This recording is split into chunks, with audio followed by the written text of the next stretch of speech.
साथियों नमस्कार। आज का वीडियो का मुख्य विषय है कि सूर्य, बृहस्पति और शनि का त्रिग्रही योग कैसा होता है, किस प्रकार का फल देता है। ध्यान से देखिए। यदि किसी जातक की जन्म कुंडली में सूर्य, बृहस्पति तथा शनि एक साथ बैठे हुए हों तो ऐसे में जातक को किस प्रकार से शुभ फल की प्राप्ति होती है या अशुभ फल की प्राप्ति होती है, इस विषय पर हम विस्तार पूर्वक चर्चा करेंगे। और इसके साथ ही हम यह भी देखेंगे, यदि किसी जातक की जन्म कुंडली में सूर्य, शुक्र और शनि ये तीनों एक साथ बैठे हुए हों तो ऐसे में जातक को किस प्रकार से शुभ फल या अशुभ फल की प्राप्ति होती है। तो इसी विषय पर हम विस्तार पूर्वक चर्चा करेंगे। तो इससे पहले मेरा आप लोगों से अनुरोध है, यदि आपने अभी तक मेरा चैनल सब्सक्राइब नहीं किया तो अवश्य सब्सक्राइब करने का कष्ट करें, वीडियो को लाइक करें, शेयर करें। तो देखिए, यहाँ पर सूर्य, बृहस्पति और शनि के त्रिग्रही योग के बारे में लिखा हुआ है कि निर्भय प्रियो मित्र कलत्र पुत्र नित्यम युत कांतव पुरनरस्यात् शनैश्चराचार्य दिवामणि नाम योगी सुनित्या व्याकृत गल्भ है। सरल भाषा में लिखा हुआ है। देखिए, इसकी हम पहले व्याख्या करेंगे। ध्यान से देखिए। लिखा हुआ है कि जिस जातक की जन्म कुंडली में सूर्य, बृहस्पति और शनि एक साथ बैठे हुए हों अर्थात एक ही भाव में स्थित हों तो ऐसा व्यक्ति, ऐसा जातक निर्भय प्रिय, राजा को अत्यंत प्रिय होता है। अर्थात स्वतः ही राजयोग की प्राप्ति होती है। अर्थात ऐसे जातक को अवश्य ही सरकारी नौकरी का लाभ मिलता है। निर्भय प्रियो है तो इस समय जो है राज दरबार का फलादेश तो होगा नहीं। इस समय राजतंत्र तो है नहीं, प्रजातंत्र है। इसलिए ऐसे जातक के सरकारी नौकरी के योग होते हैं। और मित्र कलत्र पुत्र नित्यम, स्त्री, पुत्र और मित्रों से युक्त होता है। मित्र कलत्र पुत्र युक्तम, अर्थात मित्रों से युक्त होता है। कलत्र स्त्री के सुख से युक्त होता है और पुत्र सुख से युक्त होता है और सुंदर शरीर वाला होता है। कांत युत, सुंदर कांति वाला होता है, सुंदर शरीर वाला होता है, देखने में बहुत सुंदर होता है और व्यय कर विचार करने वाला होता है। विचार कर व्यय करने वाला होता है। क्या होता है? यानी विचार कर व्यय कृत प्रगल्भ है। व्यय करने में अति प्रगल्भ होता है, अत्यंत चतुर होता है और सुनित्या नीतिज्ञ होता है। क्या होता है?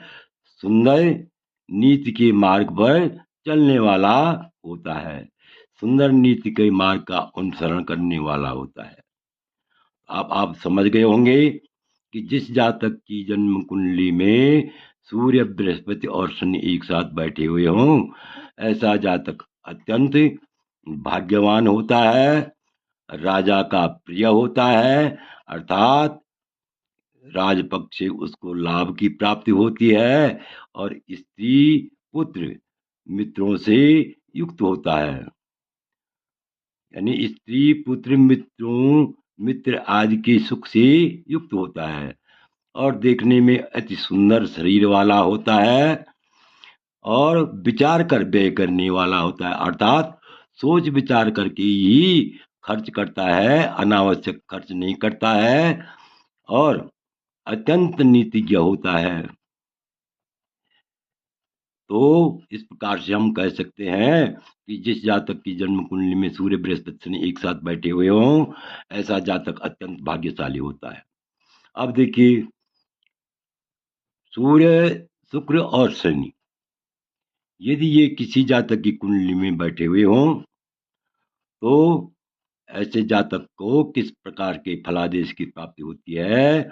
लिखा हुआ है, रिपु भय परियुक्त सतकथा काव्य मुक्त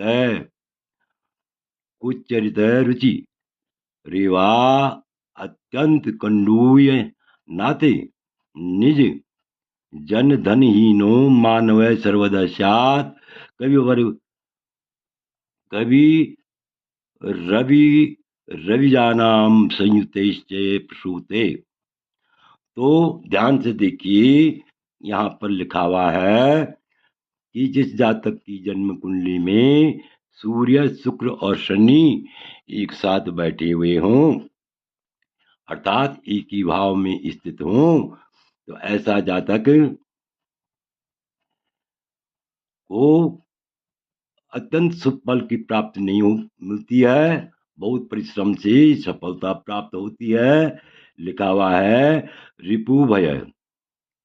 ऐसा जातक, जिस जातक की जन्म कुंडली में सूर्य, शुक्र, शनि का योग हो, ऐसे जातक को शत्रुओं का भय होता है। ऐसा जातक शत्रु भय से युक्त होता है और सतकथा काव्य मुक्त है। भगवान की कथाओं से वह मुक्त रहता है, रहित रहता है। भगवान की कथाओं पर विश्वास नहीं करता है, नास्तिक प्रवृत्ति का होता है और काव्य से रहित होता है तथा बुरे आचरण करने में रत रहता है। बुरे आचरण करने में क्या होता है, वो रत रहता है, लगा रहता है और खुजली के रोग से अति पीड़ित रहता है। खुजली के रोग से अति पीड़ित रहता है और अपने जन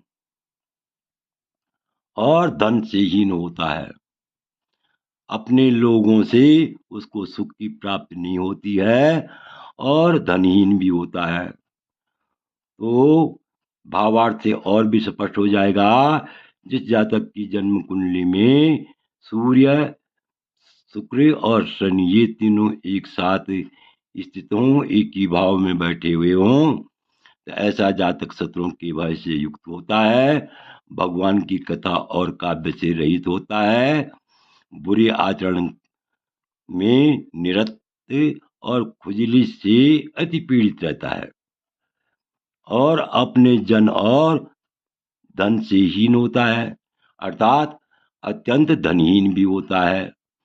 तो इस प्रकार से हम कह सकते हैं कि यदि कुंडली में सूर्य, शुक्र, शनि एक साथ बैठे हुए हों, तो ऐसे में जो है आदमी धनहीन तो होता ही होता है, लेकिन उसको अपने पारिवारिक जनों से भी जो है तालमेल का अभाव बना रहता है। तो आशा है कि आप इस वीडियो को भली भांति समझ गए होंगे। आपसे अनुरोध है, यदि आपको यह वीडियो अच्छा लगे तो मेरे चैनल को अवश्य सब्सक्राइब करें, वीडियो को लाइक करें, शेयर करें। वीडियो देखने के लिए बहुत बहुत धन्यवाद। विशेषकर मैं उन लोगों का अत्यंत आभारी हूँ जो मेरे वीडियो को नियमित रूप से देख रहे हैं और मुझे अपना अमूल्य सहयोग दे रहे हैं। पुनः एक बार बहुत बहुत धन्यवाद।